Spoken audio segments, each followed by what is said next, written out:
La aspirante del Partido Verde presentó una propuesta que incluye a la clase trabajadora. Veamos. Tener horarios de entrada escalonados a laborar y jornadas acumulativas podrían permitir un mejor traslado a los ciudadanos.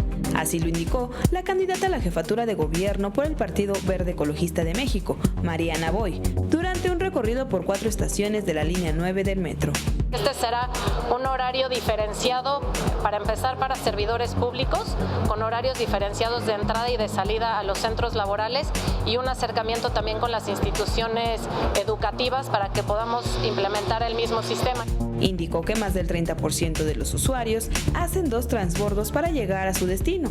Disminuir la afluencia reduciría el congestionamiento en el transporte público y en vialidades, lo que ocasionará un descenso de los índices de contaminación y mejorar en la calidad del aire, además de ahorrar en cuanto a productividad.